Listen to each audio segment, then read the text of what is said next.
Thank you. That was really a very generous introduction, and I feel extremely honored to be with you actually, and also incredibly honored to be sitting next to the rector of this university, who's so rich in his own thinking.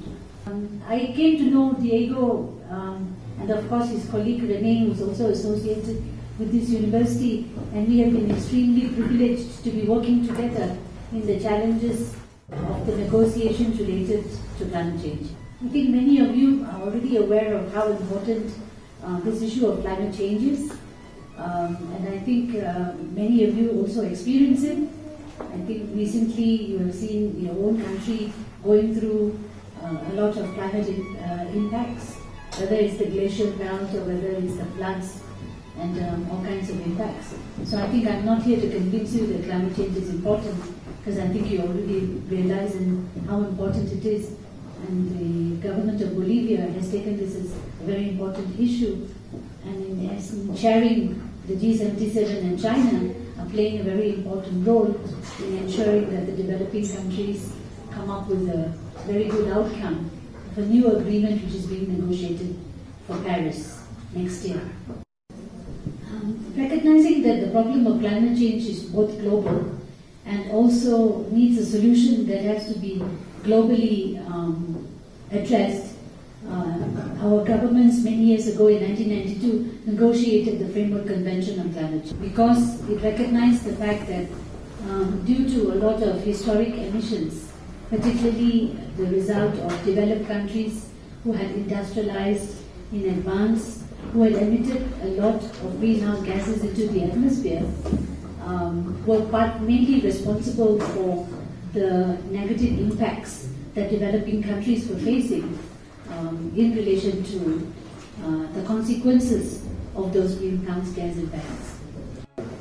So it was a very important agreement because of the fact that it recognized that the developed countries will take the lead in reducing their emissions, that the developed countries will help developing countries in also combating the adverse effects through providing finance and technology transfer, in adaptation, in also in doing mitigation. So it was a very fair agreement which recognized the common but differentiated responsibility between developed and developing countries. But if you look at the whole, today we are in 2014, and if you look back to 1992, you find that not really much has happened in terms of responding to climate change, whether in terms of really making emission reductions in the developed world in a very dramatic way. That has not really happened. And one of the agreements that many of you must have heard about is the Kyoto Protocol, which was actually concluded in 1997. And the idea of the Kyoto Protocol was to make sure that developed countries take on targets for emission reductions. And in the first commitment period of the Kyoto Protocol, which was 2008 to 2012, the emission reduction target was only about 5% reductions by 1990. That is very small. The developing countries were calling for much higher emission reduction. So when there was discussion for the second commitment period of the Kyoto Protocol, that means from 2013 onwards, the developing countries were calling for at least 40 to 50% emission reductions by 2020 compared to 1990 levels. And Bolivia actually was calling for a 50% emission reduction target for developed countries. However, in a very important meeting in Durban in South Africa a few years ago, the agreement was, after a lot of fights and struggle, finally there was only an agreement for the second commitment of Kyoto Protocol to be the emission reductions target to be 18% emission reductions, not 40, not 50, not 60. And also it's very important to know that one of the largest historical emitters, which is the United States, was not a party to the Kyoto Protocol.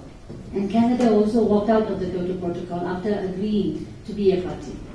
And Australia and New Zealand and Japan did not put any real numbers for emission reductions. So on that side, you see that there is really no leadership by developed countries. And so developing countries were also asked to do more. We were asked to take on more emission reduction actions in our own country, to do that voluntarily. We were also supposed to be given finance. But since in Cancun, Mexico, there was an agreement that developed countries will actually be mobilizing finance above 100 billion per year by 2020. Till today, you don't see much of that money at all. In fact, all you have is something like a few 20 or 30 million in the Green Climate Fund.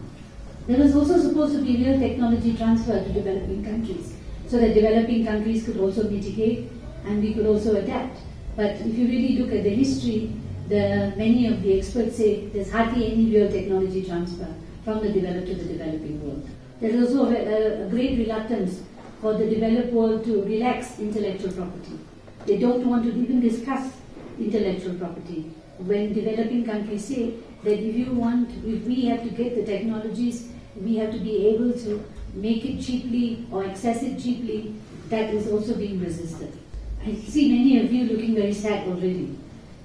It is a very sad story, but I think this is a long struggle. This is a very hard struggle. So one of the good things, a positive side of the story, is that many developing countries are already doing on their own climate actions. In fact, one study from a particular university in Stockholm already showed that some of the developing country actions, if you took into account the amount of emission reductions that they are doing, it shows that they are doing much more than even the developed countries.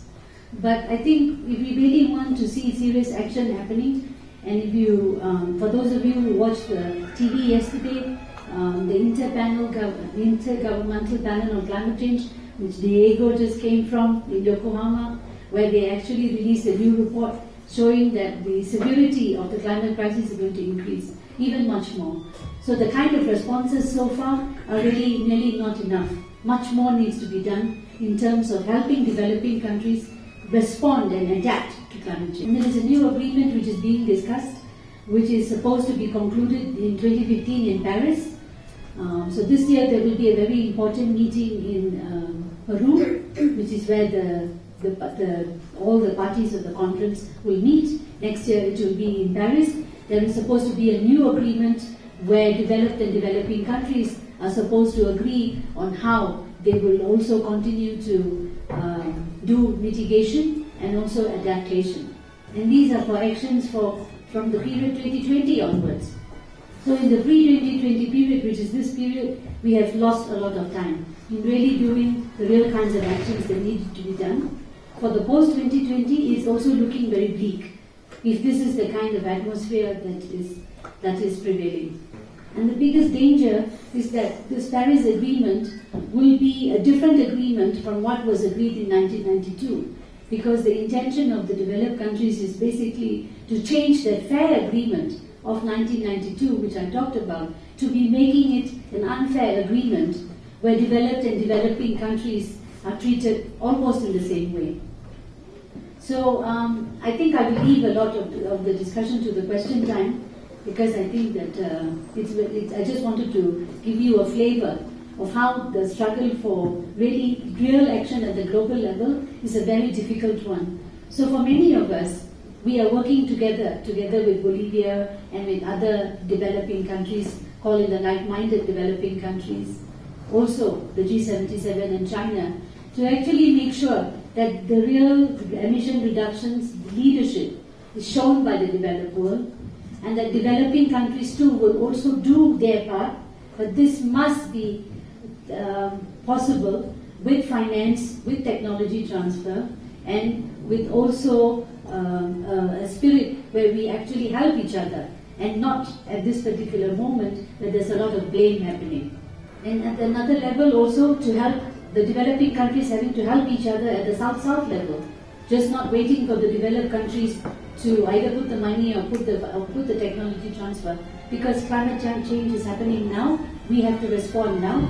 So even if the international atmosphere is not conducive to a real cooperative framework, that what we have to do is to make sure that the agreement of Paris doesn't become an agreement which is shifting all the responsibility to developing countries, And there is also a South-South kind of cooperation that exists so that we can help each other and support each other. So this is the kind of strategy that we in the Third World Network and also the South Center, together with all our friends, are trying to work towards. So don't look so, miserable. Although the challenges are hard, but I think only that those of us who are really in the heart of the fight, nothing is ever won without a fight, and we have to fight. And so we will fight together, and I'm sure we will manage and we will fight together. Viva la lucha!